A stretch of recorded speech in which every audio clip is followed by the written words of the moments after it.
buenas tardes a todo el mundo, sea en Europa o sea en América del Sur, no sé. Y bienvenida a este Living Lab in Cassis, que bueno, hoy es la materialización un poco de la esencia de Montserrat Boyas Pérez en el sector de Toulouse, de la Universidad de Toulouse.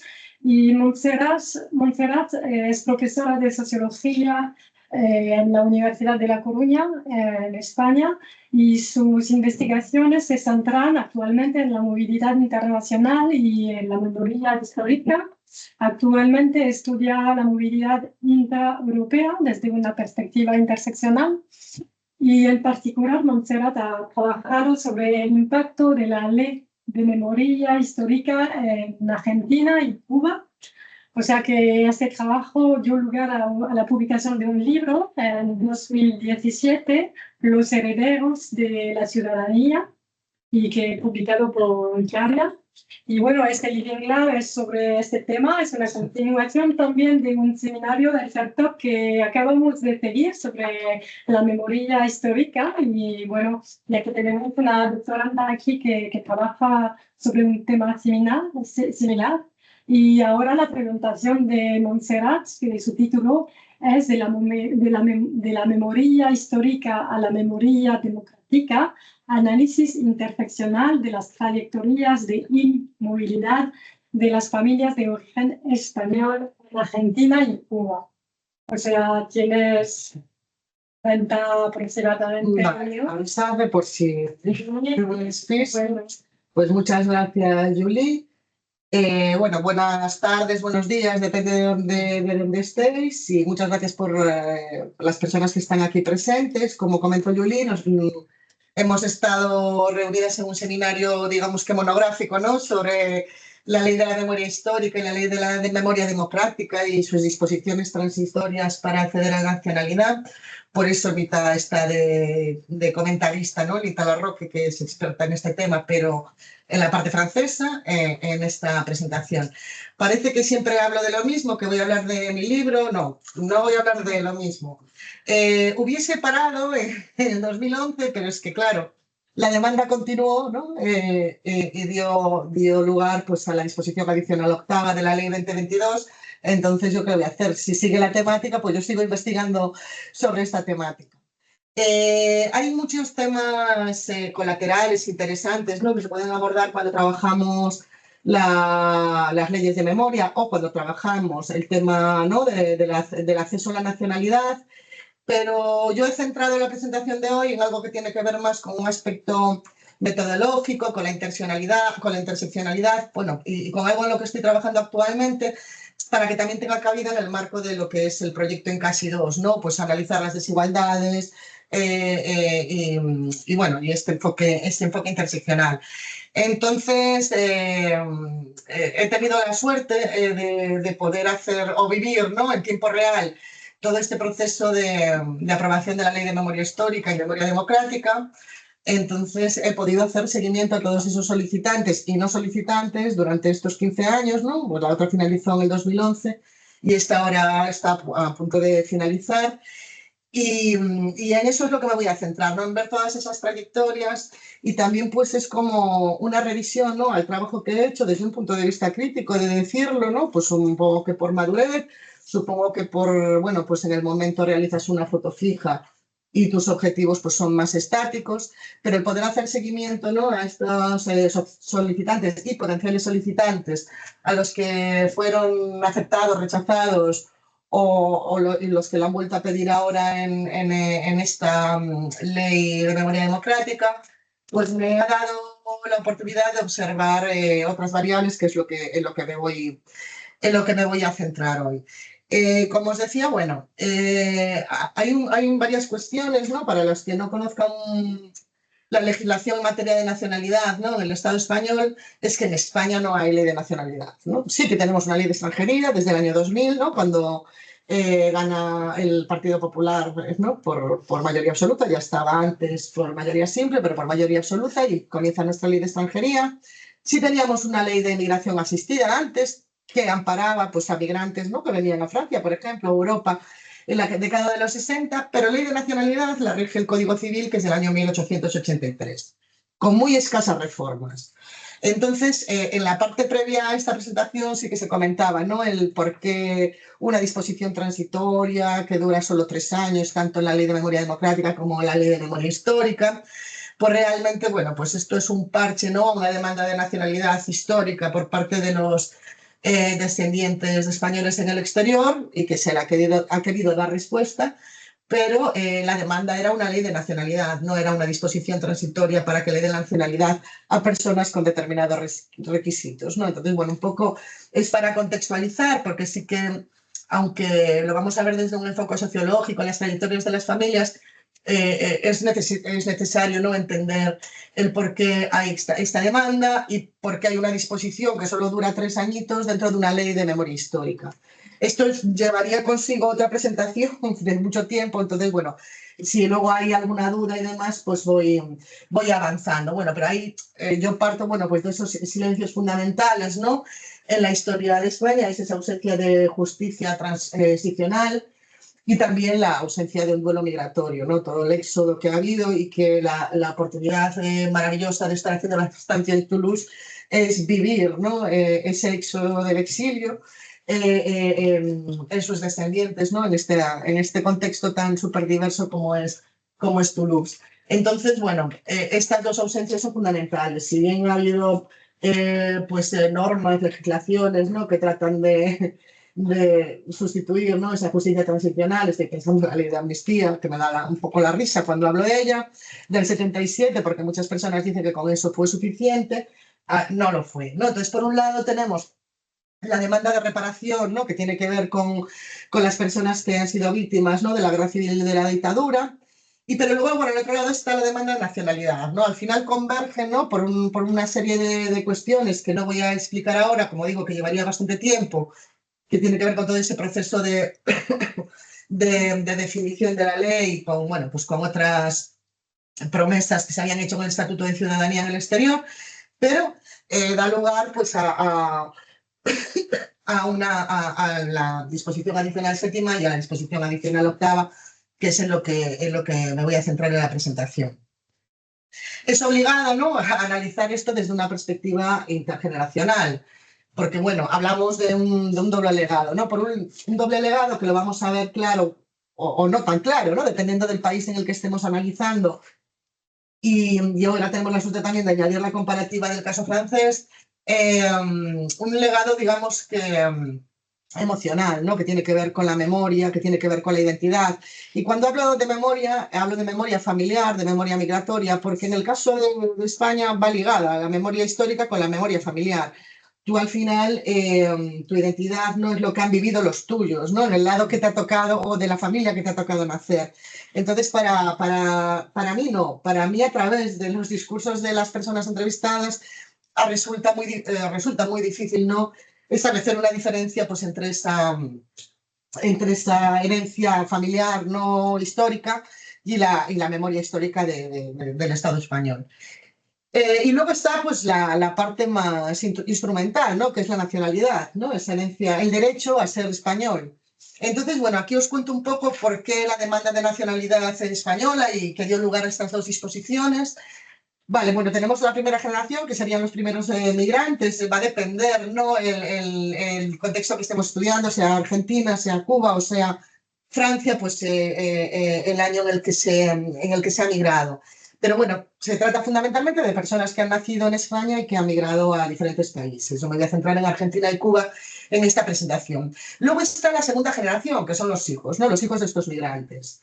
Algunos han llegado con sus padres, ¿no?, de niños, y otros pues ya han nacido en destino. Ahí es donde se corta la herencia legal, ¿no?, en esta segunda generación. Si bien continúa la identidad, la memoria, el cariño, el apego, la emoción, ¿no?, la morriña, como decimos en Galicia, porque esto es algo que tú vas recibiendo pues, de los tuyos, de tus abuelos, de tus padres. Esa segunda generación es donde se produce el corte de la nacionalidad y por eso las terceras generaciones y las siguientes la solicitan, ¿no?, porque han perdido la nacionalidad esos hijos. Bueno, pues en el caso hay diferentes casuísticas, ¿no? Una que tiene que ver más con la legislación española, con el Código Civil, tú tienes que reafirmarte como español, si eres hijo de españoles, antes de tu mayoría de edad, creo que se extiende hasta los 21 años. Entonces, muchos de esas segundas generaciones que estaban más preocupadas por integrarse en países donde a lo mejor pues se les miraba pues como hijos de gallegos, bueno, gallegos porque se llamaba a todos gallegos, ¿no? Estábamos preocupados por la integración, pues también en unos contextos, ¿no? Con un proceso de nacionalización muy fuerte, ¿no? En las escuelas, ¿no? Pensad en Argentina y en Cuba. Estaban más preocupados de otras cuestiones. Estaban en Argentina peleando con la dictadura, ¿no? Pues los hijos, muchos son de los años, ¿no? Eran jóvenes en la década de los 70. En Cuba no se pensaba en España, ¿no? En Cuba a partir del 19 eres cubano y ya está. No existe, ¿no? Esa dicotomía en los descendientes. Entonces, pues muchos de ellos la perdieron por lo que se llama sentimiento voluntario, no fueron a reformarla. Ellos estaban preocupados, ¿no? De integrarse en una sociedad en la que quizás sus padres no se habían integrado lo suficiente y querían ser vistos como españoles y como argentinos o como cubanos, ¿no? Esto yo creo que es extrapolable pues, a muchos estudios de movilidades, ¿no? Esta manera. Luego hay una parte que tiene que ver con el género, que es algo que es lo que he trabajado y que quiero traer aquí a este Living Lab del IPCASI 2, y que también ha tratado de ser solventado con la Ley de Memoria Democrática, ¿no? La Ley de Memoria Democrática, pues al final lo que hace es sacar la disposición adicional octava para las personas que quedaron excluidas en la primera ley. Y es que las mujeres no podían, esto también tiene que ver con la ley española, no podían transmitir la doble nacionalidad, o digo, la nacionalidad española.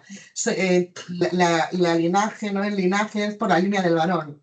Entonces, bueno, pues todos los descendientes que eran por la línea materna de una mujer que se hubiese casado con un argentino, con un cubano o con alguien de otra nacionalidad o con un francés, pues no podía trasladarle la nacionalidad española a sus hijos. Entonces ahí también se trunca, ¿no? Y de ahí, pues esa demanda de nacionalidad.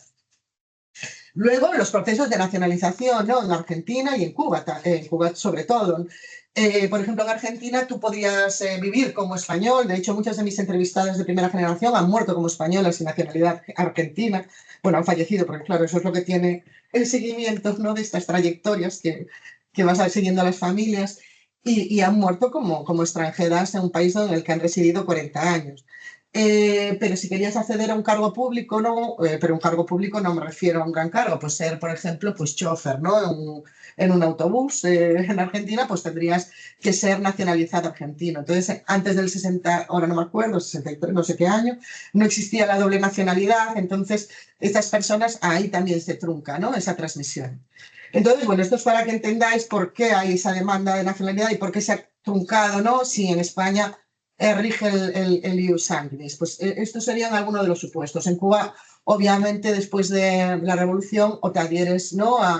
a la nacionalidad cubana o no tiene sentido, ¿no? La gente que se queda toda se adhiere con su sentimiento, ¿no? Patriótico a la nacionalidad cubana, entonces deja la española. Llegamos a las terceras generaciones, ¿no? Que esto es algo muy interesante, y ahí es donde converge, bueno, terceras y siguientes, donde converge pues la identidad, la memoria, ¿no? Pero también pues a lo mejor aspectos más materiales.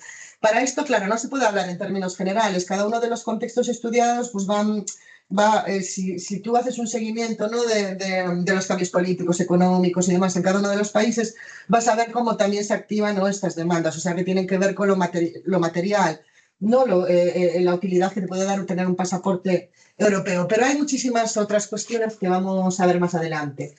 Entonces, estos descendientes, por un lado, si recordamos la diapositiva anterior, surgen los movimientos memorialistas, ¿no? Como esos nietos que reclaman, ¿no? Bueno, pues que esa justicia en nombre de sus abuelos. Aquí también hay toda una historia bastante bonita que tiene que ver con la relación, ¿no? Entre abuelos y nietos y con la distancia también, con momentos traumáticos, ¿no? Pues le cuentas a lo mejor a tus nietos más cosas de las que les has contado a tus hijos por el contexto que te toca vivir, porque cuando eres joven, estás trabajando y no tienes tiempo, ¿no? Porque es algo muy duro, ¿no? Estamos hablando de situaciones traumáticas, de guerra, de dictadura, de exilio, y necesitas tiempo, ¿no? Para poder contarlo. Entonces, quizá podríamos decir, esto queda muy literario, pero lo avalan los discursos de las personas entrevistadas, que los nietos son los depositarios, ¿no? Pues de todas estas de todas estas cuestiones. Las segundas generaciones también están un poco hartas de todo esto, hartas del llanto de sus padres, hartas bueno, quizá de la discriminación, y entonces dejan esto un poco aparte. Y los nietos lo retoman. También tiene que ver con la situación política, ¿no? En el Estado español de cada momento. No hay un resurgir de la memoria justo cuando sale este contexto cronológico que comentaba antes, ¿no? A partir del año 96, con el triunfo, bueno, cuando gana Aznar las elecciones, y luego en el 2000 cuando las gana por mayoría absoluta, y ahí es como un revulsivo, no otra vez de uy, qué miedo, ¿no? Y hay como un resurgir de la memoria, que lo citan algunos autores, o lo cifran, ¿no? En ese periodo. Entonces está por un lado estos movimientos memorialistas, ¿no? Pero luego por el otro lado existe pues otra serie de cuestiones que tienen que ver pues, con el inicio del milenio, con las coyunturas en cada uno de los países objeto de estudios, ¿no? En Argentina pues el corralito, ¿no? En Venezuela también hay bastantes demandas, aunque yo me centro en estos casos. Brasil, cuando Bolsonaro también es un, ¿no? Cuba va así. Lo de Cuba es mucho más complicado, es en lo que me estoy centrando ahora, porque ya no es ni legislación española ni legislación cubana, sino también Estados Unidos ahí encima, ¿no? Presente. Entonces, va actuando de una manera u otra, ¿no? El uso de la ciudadanía en función también de lo que suceda en Estados Unidos. Pero bueno, eso sí me da tiempo, me centro, lo comento un poquito más adelante. Bueno, esto es para que entendáis, ¿no? La necesidad de esta intergeneracionalidad. Y esto pues es lo que mi reflexión, ¿no? Como os decía, yo hice el primer campo pues en tiempo real entre el 2009 y el 2011. Fue una suerte, pero luego no fue tan suerte, porque era una foto fija de las motivaciones para solicitar la ciudadanía en ese momento. Pero claro, las motivaciones están en el discurso de las personas, pero realmente no, lo que interesa es el uso que le van a dar a esa ciudadanía. Es lo que te va a ayudar a entender pues, si son identitarias, si son más pragmáticas y demás. Entonces, bueno, esto sí que se perdía, ¿no? Al hacer una foto fija. Y el estudio longitudinal, ¿no? A lo largo de estos años y hasta la ley de la memoria democrática, me ha puesto, o sea, me ha dejado claro que necesito la interseccionalidad, ¿no? Porque estamos viendo que en los motivos de la solicitud y en los usos que le dan a la nacionalidad, intersectan el género como algo fundamental, los cuidados en el centro, eso es algo, revisando el trabajo de campo, ¿no? que he podido comprobar, y que yo en ese momento pues hacía, digamos que, bueno, a lo mejor era lo que se estilaba, ¿no? a nivel teórico investigado en ese periodo, pero sí que un enfoque pues muy clásico, ¿no? Desde las migraciones entendidas como movilidades geográficas de origen y destino, quizá algo de transnacionalismo, pero no el concepto de movilidad como lo trabajamos ahora, ¿no? Vamos al 2009, ¿no? Era como ese enfoque muy clásico comparado ¿no? con todo lo que, cómo se trabaja ahora. Y esa perspectiva transnacional sí que la había quizá en Cuba, pero era como muy estático, ¿no? Yo quería ver la trascendencia migratoria que tenía la ley de la memoria histórica y esta disposición en concreto, y los motivos para solicitarla. Y ahí hice el campo.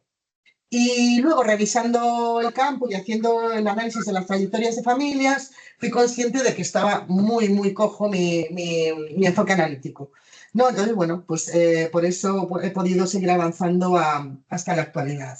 La intergeneracionalidad se mantiene, pero entra, como decía antes, el género fundamentalmente. La edad es clave, ¿no? El edad, el momento, ¿no? De tu ciclo vital, pero sobre todo en el tema de las mujeres y siempre relacionado con los cuidados, lo vamos a ver con el análisis de las familias. Y ese transnacionalismo ya es mucho más amplio, ¿no? Pensad que antes hablaba de Cuba, pero bueno, si hablo de Argentina igual, ya no es un campo transnacional reducido, sino que con las crisis posteriores, ¿no? 2008, el COVID, Ucrania, o sea, luego ya se producen movilidades, ¿no? Entre crisis, con lo cual ese campo social transnacional es muchísimo más amplio. Por ejemplo, poniendo el ejemplo de Cuba, yo analizo el triángulo Cuba, Estados Unidos, España, que es en lo que estoy trabajando ahora, pero es que ahí se me mete Uruguay, porque a lo mejor pues un Tupac Amaru que se exiliaron a Cuba, pero que luego vinieron a España, pero que entonces también vuelve a estar en contacto con Uruguay, pero luego es que de repente aparece también Londres, porque con la crisis de España, pues el que estaba en España se fue a Londres. Entonces, son unos campos sociales transnacionales súper amplios. Es imposible, ¿no? Pues quedarme en aquel enfoque que ahora concibo tan clásico, pero bueno, lo bueno que tiene es ser mayor y poder hacer, de edad, digo yo, y poder hacer seguimiento, ¿no? de un tema durante tanto tiempo y poder pues también corregirlo. El objetivo fundamental es, como os decía, bueno, pues ver esas estrategias de inmovilidad también, no solo de movilidad, de los herederos de la ciudadanía, ¿no? En España y en Cuba.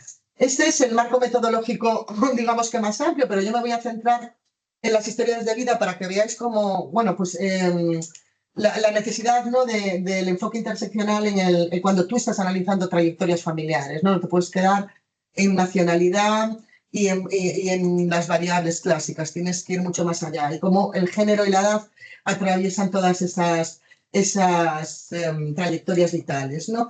Pero bueno, es un trabajo mucho más amplio, está la parte cuantitativa, ¿no? Aparte de los análisis de las fuentes secundarias oficiales de los países objeto de estudio.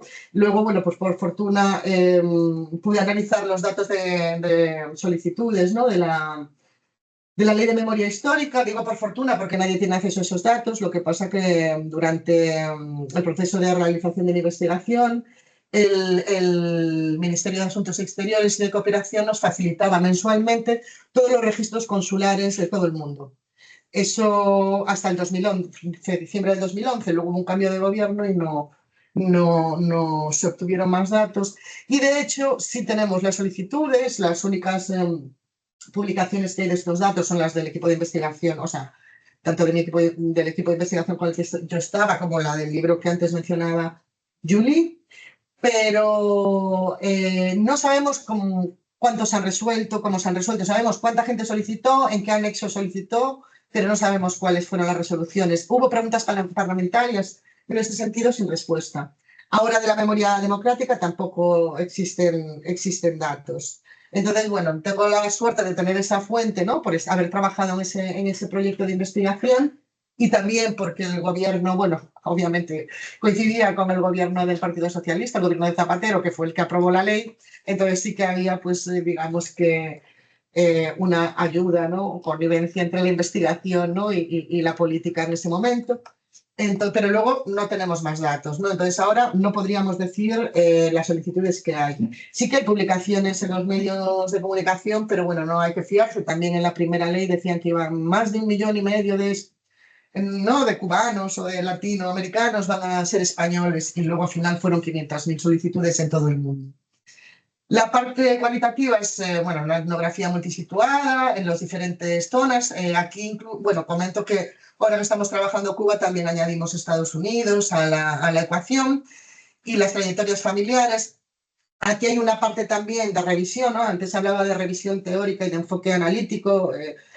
Mi primera investigación ahora y también hablo de una revisión metodológica que, bueno, todos son autocríticas, pero vamos avanzando, ¿no? Para en sociología siempre hay que ir avanzando. Yo he trabajado siempre con genogramas, que en su momento pues fue algo, podría decirse que innovador, entre comillas, ¿no?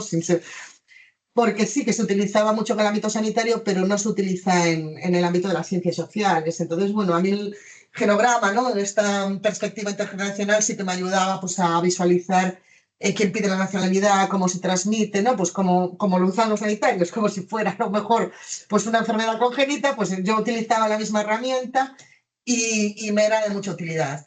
¿Qué he visto? Que en este análisis de una trayectoria, ¿no? De trayectorias de familias de 25 años, es que esto, o sea, ¿cómo puedo estudiar las dinámicas o analizar las dinámicas utilizando un software tan estático? Entonces ahora estamos, bueno, revisando, ¿no? Esta metodología y utilizando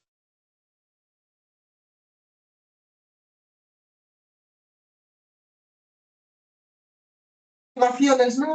Para la solicitud de nacionalidad y los usos. Porque una cosa es lo que tú me cuentes, ¿no? Y otra cosa es luego qué uso le das. En el momento del primer campo, el uso es el que ellos presumían o ellas que iban a darle. Pero suerte que 15 años después puedo preguntarle qué has hecho, dónde estás, dónde vives, la has utilizado para algo, ¿no? Entonces esto me ha permitido también ajustar, ¿no?, esta categoría inicial a una más real, ¿no? En el caso de Argentina le llamo los inmóviles móviles, porque realmente, bueno, esto si miramos los datos cuantitativos, aquí como teníamos poco tiempo tampoco voy a hacer una sesión, ¿no?, con toda la metodología, pero sí que, por ejemplo, los datos de España del padrón de residentes en el exterior, vemos como un porcentaje altísimo, ¿no?, de personas con nacionalidad española nacidas en Argentina, ¿no? Entonces esto ya nos va a hablar de una inmovilidad. Sí que se habló en prensa hace años, ¿no?, pues sobre todo a partir de la crisis económica, de como que eran personas españolas que emigraban a Argentina. No, estamos hablando de estos descendientes, ¿no?, que adquieren la nacionalidad o bien a través de esa normativa o que la han adquirido por residencia porque han vivido en España, ¿no? No se trata de... Entonces, bueno, ¿por qué son móviles? Porque hablamos de la movilidad simbólica, ¿no?, de esa movilidad pues, emocional, ¿no?, de esa vuelta a las raíces, ¿vale? Pero no de retorno a las raíces, no van a ir a vivir al lugar de sus abuelos, van a ir a visitarlo, van a ir a verlo, y con un tema que, bueno, las personas que están online no lo han escuchado, pero que antes debatíamos, el tema de las herencias, el patrimonio también, ¿no? Muchas veces la vuelta a las raíces supone un rechazo para sus familiares en España porque tienen miedo que vayan a ver, ¿no?, pues lo que les corresponde. Pero bueno, en muchos de los casos ya se las han arreglado para que no puedan reclamar esas herencias pues, a través de firmas en el consulado y demás en generaciones anteriores. Pero esta vuelta a las raíces sí que es algo emocional. Es cerrar ese círculo que yo comentaba en la primera diapositiva de ausencia del duelo migratorio, ¿no? Esa, ver de dónde vienen los tuyos. Yo supongo que si trabajamos el caso francés, también existe esa vuelta a las raíces, pero desde lo emocional, desde la deuda histórica, más que querer volver realmente o físicamente. Luego hay una cuestión que quizá también entraría en la movilidad social, pero bueno, yo lo he metido ahí en simbólica, pero luego acepto críticas, comentarios, todo, ¿no?, para poder mejorar la categorización. Pero es el ver Europa, ¿no? Pensad que estamos en América Latina, el sentirse europeo, el ser europeo como algo mejor. No, perdona, yo no, es que yo no soy, no, yo no soy, yo es que mis abuelos eran europeos, ¿no? Tus abuelos eran gallegos de una aldea muy profunda, pero sí que esa, ¿no? Eso como ser europeo como algo aspiracional, ¿no? Y esto sí que se repite en algunos discursos. No es el primer discurso que sale en las entrevistas es lo emotivo, ¿no? La familia, las raíces, la memoria, pero luego estamos hablando que son relatos biográficos, con lo cual estás muchísimo tiempo con esa persona y van surgiendo estas otras manifestaciones. Entonces sí que el ser europeo como algo mejor es algo que se ve en Argentina y que las personas que han trabajado otras procedencias como Venezuela y demás también está presente esa, ¿no?, visión de Europa. Vale. Y luego la movilidad social en cuanto a educativa y profesional, ¿no? El poder tener ese pasaporte, pero no para emigrar definitivamente, ni para emigrar, no. Pues para poder tener unas becas o para poder estudiar en una universidad que tiene doble acuerdo, doble convenio y poder hacer las prácticas pues en Londres, en Alemania, como es el caso del ejemplo que os traigo luego. Luego los beneficios como español, ¿no? El tema de las becas interesa, pero también interesa beneficios económicos, ayudas a la ancianidad, medicamentos y demás. No, aquí también, bueno, el tema del voto no da tiempo a tratarlo, pero estaría también ahí. Sería interesante. Y luego, este último, lo he dejado de último, para las personas que residen en España, ¿no?, que ya habían emigrado antes de la aprobación de la Ley de Memoria Histórica, pues el convertirte de un español, en un español, o sea, de un español de segunda, ¿no?, digamos, es decir, un español por opción, un español que ha accedido a la nacionalidad por residencia, a un español de origen. Y es que aquí, si miramos el código, vemos que hay, ¿no?, españoles con diferentes categorías, ¿no? La ciudadanía tiene diferentes categorías. Entonces, ¿no?, el ser un... ¿Qué te reporta ser español de origen? Bueno, una de las cuestiones es jurar ante el rey, eso no sé si... Otra, que no te pueden quitar la nacionalidad nunca, pase lo que pase. Entonces, bueno, hay una serie de cuestiones, ¿no?, y otra serie de derechos que lleva implícito por ser español de origen, ¿no? Entonces, bueno, este sería uno de los motivos. Sí que cuando surgió el proceso de demanda, personas, ¿no? Como es el discurso que veis ahí, el último discurso, estaban en situación de irregularidad. Entonces, entre ese discurso que sí que iba arropado a lo mejor por partidos de izquierdas y demás, como se comentaba antes de esta sesión, al final lleva implícito un discurso que es: yo no tengo la nacionalidad, que yo tengo derecho por sangre, y hay otras personas que tienen la nacionalidad por residencia y no tienen ese derecho. Y siempre estamos contraponiendo los intrusos frente a los preferidos. ¿Y quiénes son los intrusos? Pues los mismos intrusos que aquí en Francia, exactamente las mismas personas. Entonces, sí que existía, ¿no?, este discurso. Luego fue apoyada, ¿no?, con partidos de izquierdas vinculados, ¿no?, a los movimientos memorialistas. Pero en la segunda fase de la demanda, la de memoria democrática, ahí ya se buscó el apoyo o se afianzó más este discurso, ¿no?, de partidos de derecha. ¿No? Pues prefiero que vengan, ¿no?, que sean españoles quienes se lo merecen, ¿no?, pues hijos de españoles, argentinos, venezolanos, y que no vengan a invadirnos, ¿no?, y saltar la valla de Melilla. O sea que, entonces, por eso hay que coger con mucha cautela, ¿no?, el análisis profundo desde un punto de vista político y jurídico de esta ley. Vale, estas serían las de los argentinos. Vamos a verlo claramente. ¿Veis cómo es una foto estática? Esto no vale para hacer un análisis de trayectorias. La 1 es una señora española, es de informante clave, llega en los años 40 a Argentina, y ahí vamos viendo, no me puedo poner de pie, pero ahí vamos viendo, ¿no?, pues cómo se establece su árbol genealógico. Podemos ver las personas que han perdido la nacionalidad en la ley de memoria histórica.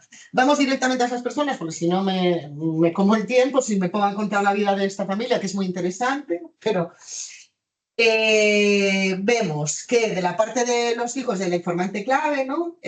Crespo es un seudónimo, no se apellidan Crespo, pero la parte de la informante clave, la hija sí que reafirmó su nacionalidad en su mayoría de edad, ¿vale?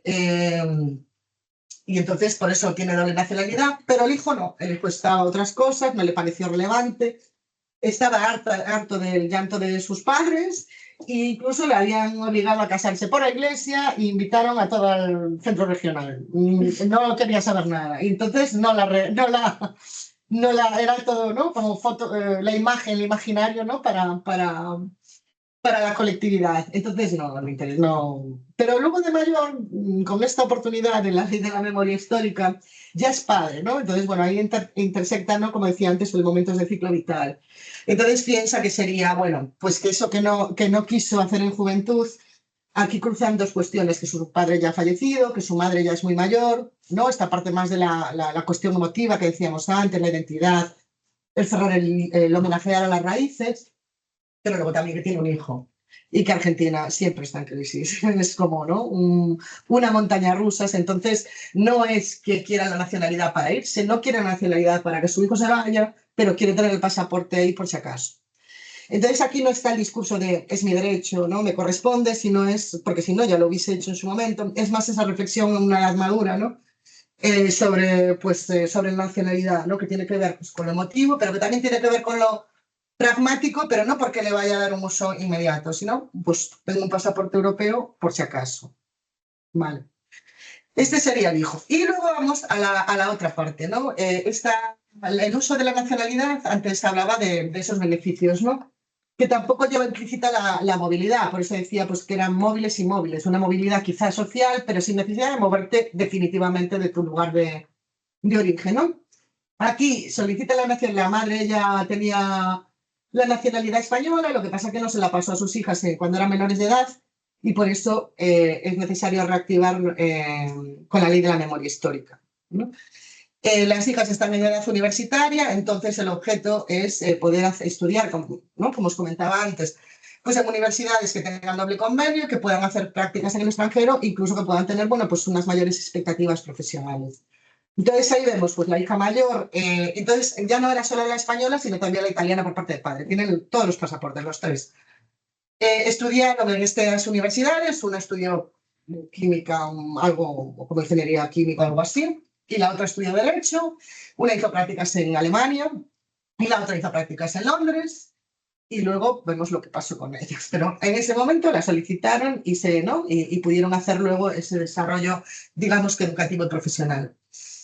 Y luego tenemos la hija que ya tenía la doble nacionalidad, pero que sus hijas no la pidieron, ¿no? Aquí fue muy interesante porque, bueno, de esta familia hice una historia de vida, supone muchas reuniones, documentos, hablar muchas veces. Y bueno, pues hasta presencias, hasta discusiones. Al final acabas metida ahí, ¿no? En esa familia. Y yo le preguntaba, ¿no? A las nietas por qué no la pedían. Una acababa de casarse, tenía una hija pequeña, la otra estaba estudiando en la universidad y también, bueno, pues decía, mira, pues como tus primas, bueno, tus primas segundas, ¿no? Que pueden hacer prácticas en el exterior, además tienes familia que te puede dar alojamiento. Y entonces, bueno, en esta discusión, ¿no? El padre dice que de ninguna manera, que no les deja pedir la nacionalidad. La abuela, que aún vivía, se enfada con su yerno y que no. Claro, yo luego con el tiempo, pues obviamente hay, ¿no? Un sesgo de género muy claro. Mis hijas no se van a ir, mis hijas se van a quedar a cuidarme, ¿no? Muy claramente. Y luego vamos a ver, bueno, pues cómo intersecta todo. Perdonad por los anexos cutres, pero no traje el software del genograma aquí en el portátil, y entonces tuve que hacer los añadidos así, pero bueno, muere la informante clave y vamos a ver qué pasa, ¿no? El hijo del que había pedido la nacionalidad, la ley de memoria histórica, que no fuera también por el tema de que no llegó a tiempo en la mayoría de edad, y le pidió la memoria democrática, pero no se va a mover. Ahora tiene novia, va a vivir con la novia, está estudiando. El padre sí que tenía esa expectativa de movilidad, como su prima, con sus hijos, pero no. Vamos, ¿qué está sucediendo pues, con estas chicas que no la pidieron? ¿No? Pues vamos, la que veis ahí que está pidiéndola ahora, pues se divorció, tuvo otro hijo, se divorció, ahora está sola. Y me dice que, bueno, que está harta, ¿no? De no haber podido desarrollarse, ¿no? Empoderarse, pues primero pues por el padre, luego por el exmarido, luego por la segunda pareja, y que ahora la quiere, pero para volar, no para emigrar, ¿no? Porque todavía tiene hijos y demás. Aquí intersectan también los cuidados. Estamos hablando de que sus hijos, que eran pequeños, ¿no? Hace 15 años, ahora ya son mayores, ¿no? Ya se están haciendo mayores y ya tiene pues mayor independencia, no está tan vinculada a los cuidados. Y tampoco está vinculada a los cuidados de sus padres porque tiene una hermana pequeña, ¿no? Que no está pidiendo la nacionalidad y que es la que realmente, ¿no? Pues se ocupa de ellos. Entonces, ese alejamiento, ¿no? De ese periodo de cuidados le hace reflexionar, ¿no? Sobre que la nacionalidad podría ser interesante. Su hermana, que sí tenía intención de pedirla, pero que no lo hizo a tiempo la ley de memoria histórica, y porque no quisieron, porque realmente la informante clave tenía toda la documentación en la mesa preparada para sus nietas y nietos, porque ella lo quería, porque ella lo necesitaba, ¿no? Desde otro punto de vista. Esta que tenía intención de solicitarla en la ley de memoria histórica para hacer prácticas, ¿no? en España, pues pues una pareja argentina, tuvo un hijo, está en ese momento, ¿no? De hijo pequeño de cuidados, pero además que su pareja pues tiene un hijo anterior, y entonces nunca va a viajar, nunca va a moverse, no se va a separar de su hijo. Entonces, bueno, volvemos, ¿no? Las mujeres siempre enganchadas, ¿no? A esas decisiones que tienen que ver con el ciclo vital, pero que, bueno, parece que supeditadas también a la pareja o a los padres, ¿no? En ese momento, o a los hijos, claro, también. Y luego sucede lo mismo en ese seguimiento pues con aquellas jóvenes estudiantes que estaban haciendo prácticas en Europa. Pues la pequeña sí que viajó a Alemania, allí tuvo el trabajo de investigadora, luego tuvo una postdoc, viajó con su pareja, pero se separaron, pero ella sigue allí y no vuelve. La otra que había hecho las prácticas en Londres, que tenían sus padres, a lo mejor no haya tanto, todas las expectativas, ¿no? En un desarrollo profesional en Europa, ¿no? Y cuando habla de Europa no habla de la aldea de su abuela, sino en Europa en ese sentido que decía antes en la diapositiva anterior, ¿no? Pues tiene una pareja, se casa, tiene dos hijos y ahora vive pues en el pueblo de la madre de su pareja, porque claro, hay que intersectar también las crisis económicas, ¿no? Entonces han tenido que ir al pueblo de la madre de su pareja, porque ella tiene un restaurante, ayudando al restaurante como una manera de supervivencia económica, y ahora, bueno, pues trabaja en algo que no tiene nada que ver con su profesión, y ahí se queda dedicada a la crianza al 100%, pues en este lugar. Entonces vemos como aquella foto, o sea, esa primera foto fija de, ay, la piden para estudiar, no la piden, da igual, no la han usado para eso, finalmente, ¿no? Lo que decía antes, hay que ver toda la trayectoria y aquí entra la edad, o sea, el momento del ciclo vital, pero el género y los cuidados están todo el rato, ¿no? Atravesando todo el análisis. Avanzo rápido con Cuba para que me dé tiempo, porque Cuba es todo un mundo. Y claro, aquí Cuba es que ha habido cambios constantes en la legislación cubana, en lo que tiene que ver con las propiedades, en los permisos, es que sería imposible, habría que dedicarle un monográfico. Entonces voy a simplificar muchísimo.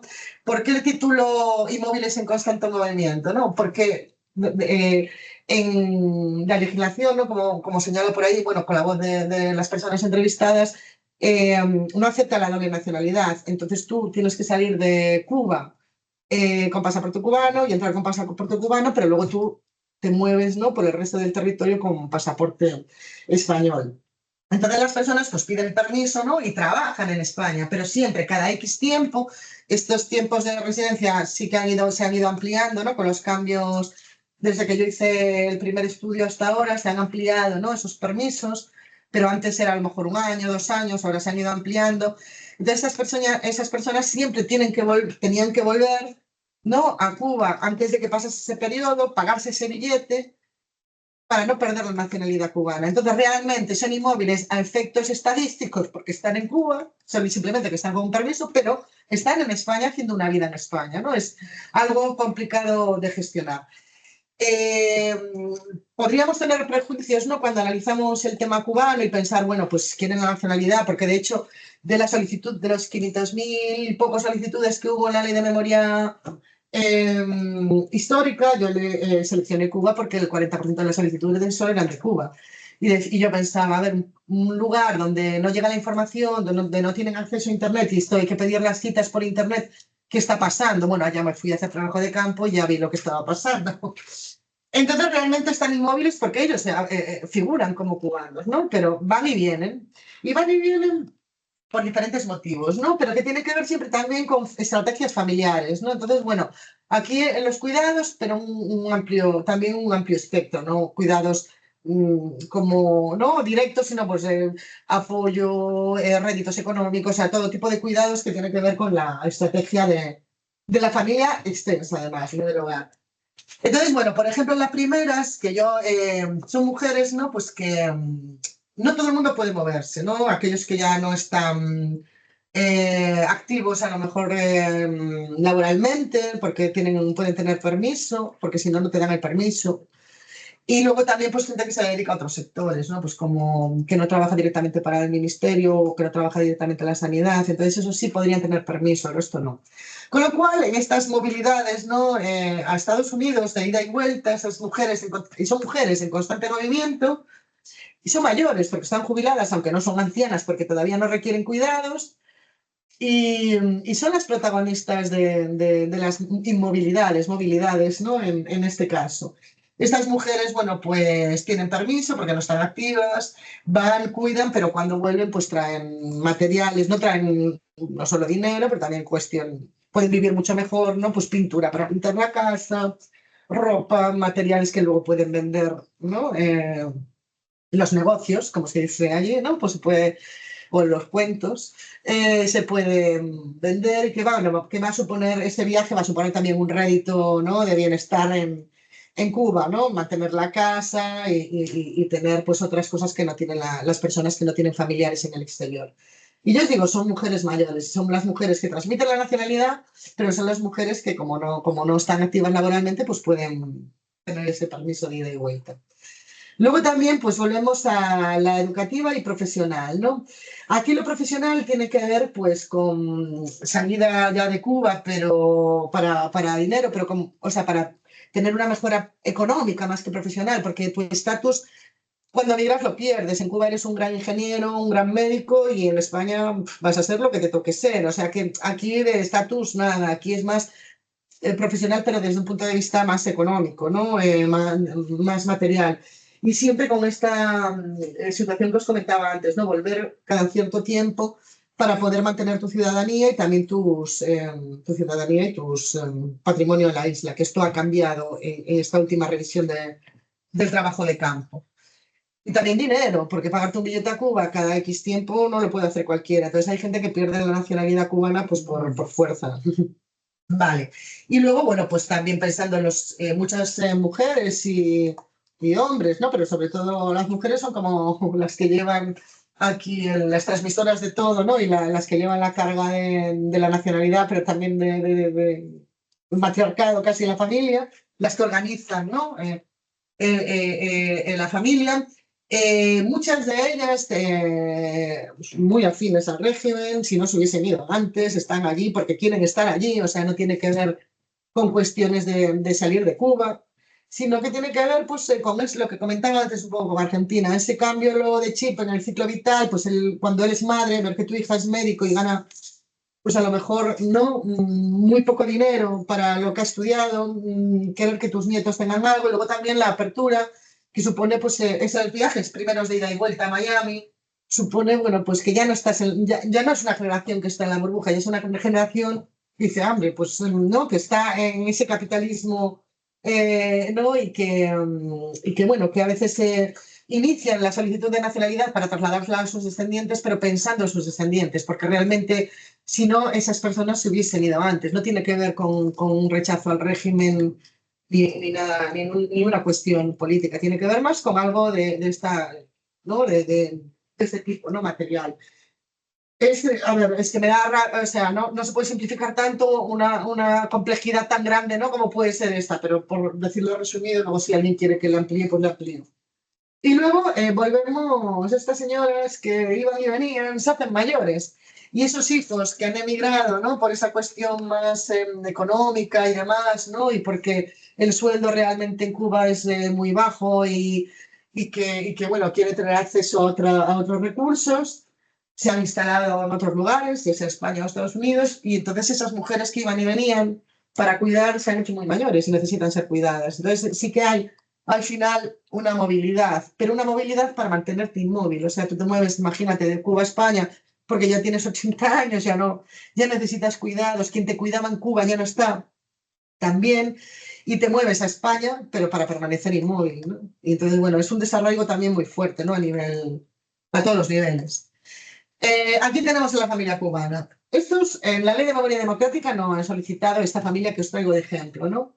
La de rojo es el informante clave, ¿no? Esto está muy vinculado también con el exilio y demás, ¿no? Y con la guerra civil, pero bueno, no vamos a tocar ese punto, porque si no, no acabaríamos nunca. Y entonces esta mujer pide la nacionalidad española a través de la ley de memoria histórica, reactiva las cadenas o los contactos con familiares en España, porque pensad que aquí la distancia con la migración es mucho más grande que en el caso argentino. En el caso argentino se han movido, pues a lo mejor hasta mediados de los 50, pero bueno, los 40, pero aquí no, aquí se ha cortado los flujos pues en 1930, con el machadato y con el crack, ¿no? Con la crisis. Entonces, la distancia es brutal para poder recomponer toda tu línea de filiación y poder solicitar la nacionalidad. Es súper difícil, ¿no? Conseguir todos esos papeles. Pero bueno, en este caso ella ahí activó todos sus contactos y pudo conseguir, ¿no? Todos los papeles necesarios para adquirir la nacionalidad y para pasársela a sus hijos. Aquí encontramos dos cuestiones. El hijo, que era el del fragmento, ¿no? Del discurso anterior, que él deja de trabajar en el ministerio, se va a España, porque en el ministerio pues gana, digamos que, no sé, al cambio, 50, 100 pesos, ¿no? O 500 pesos, no sé cuánto decía en el discurso, y dedicándose a lo mismo, al mismo sector en España, podría ganar muchísimo dinero y tener su propio negocio, ¿no? Entonces, bueno, ¿no? Él quiere salir y le pide a su madre, ¿no? que active eso. Y luego está la hija, que también pide la nacionalidad a través de la ley de la memoria histórica, pero que se queda en Cuba. ¿Y por qué se queda en Cuba la hija? ¿No? La que vemos ahí en el circulito azul. Se queda para cuidar a su madre y se queda para cuidar a la suegra de su hermano, que es la que está en la otra esquina. Se queda para cuidar a los mayores de la familia. ¿Pero por qué? Bueno, por mantener el patrimonio, todo lo que hablábamos antes, que había en ese contexto. Ahora se pueden vender, ¿no? Y ahora estamos viendo una serie de cambios importantes en las movilidades que tienen que ver con la legislación cubana, que ha cambiado además súper recientemente. Por eso esto está vivo constantemente. Entonces, bueno, el hijo traslada la nacionalidad a sus descendientes porque son menores de edad y reside en España.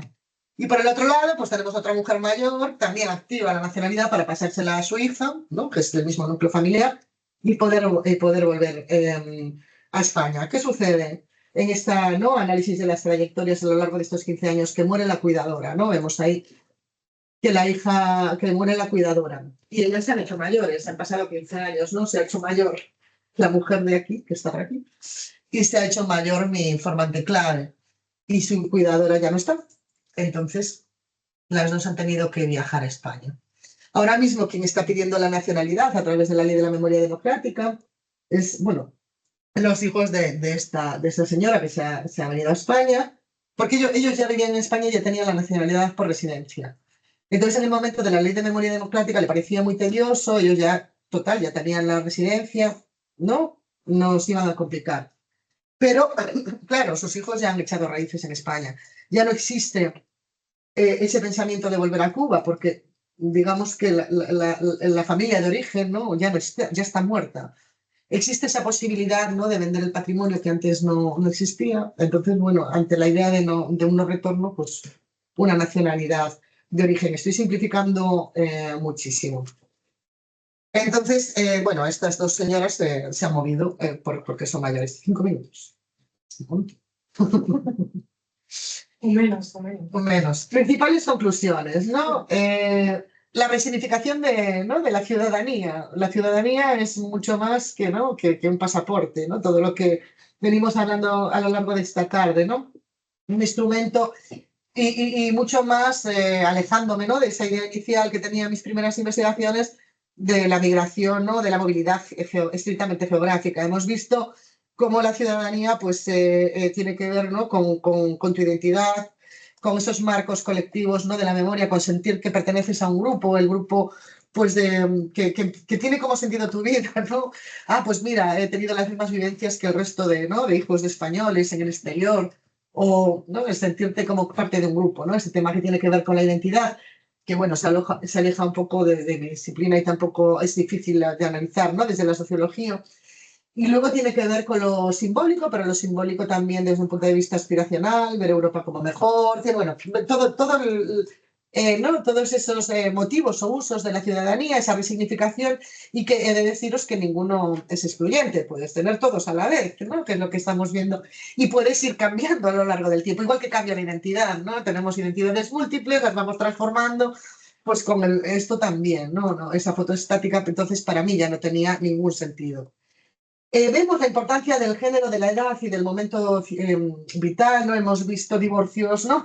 Muy rápido en los genogramas, hemos visto defunciones, hemos visto envejecimiento y hemos visto cuidados. Y entonces, cada vez que hemos marcado, ¿no? Esos puntos de ruptura, ¿no? En la línea temporal, siempre es la mujer, ¿no? La que hace un cambio, la que toma una decisión, la que activa o no activa la nacionalidad o la movilidad.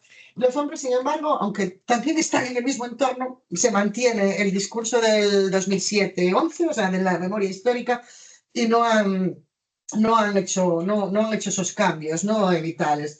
Entonces, bueno, el género y la edad y los cuidados es para mí como un eje que luego además, ya como no lo he visto, ¿no? Cuando estaba haciendo el campo, cuando estaba haciendo las historias de familia, como no me sentía hasta mal de no haber visto algo que luego se me hizo tan evidente, ¿no? Cuando analizaba las trayectorias. Entonces, bueno, también bueno, vemos esa diferencia, ¿no? Entre Cuba y Argentina. En Cuba se mantienen inmóviles, o digo, en Argentina. De hecho, no era mi intención traer a Argentina, pero sí que hablando con Nita, veía como muchas similitudes con el caso francés. Digo yo, bueno, pues entonces, no, expongo también la parte argentina, donde sí que hay, ¿no? Un uso de la nacionalidad, pero que no implica esa movilidad entendida como movilidad geográfica, sino que es una inmovilidad, pero que te permite moverte socialmente, ¿no? Aspiracionalmente, educativamente, bueno, pues sí que permite una movilidad social, ¿no? O sea, en un sentido mucho más mucho más amplio.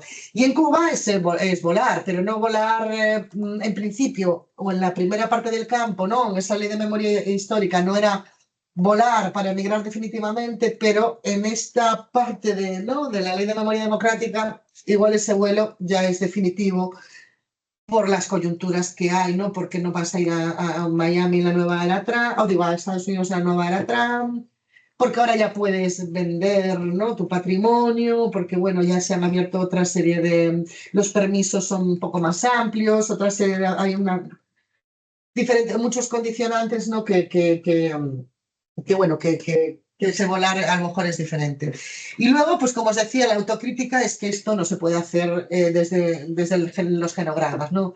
Aquí, mira, para que entendáis, la evolución de Cuba, todo lo que es la legislación cubana, española y norteamericana, cómo ¿no? intersecta la movilidad de los cubanos, cómo va a afectar a sus decisiones. Esto es una barbaridad. ¿Cómo voy a hacer cómo puedes plasmar eso, ¿no? Si estudio una trayectoria de una familia que emigró, no desde la era de la migración masiva hasta ahora, no, y tengo todo esto aquí, ¿cómo voy a hacerlo, no? Una foto fija. Entonces ahora estoy con una compañera, con Laura Soria Grimal, pues trabajando, ¿no? En otra manera de verlo.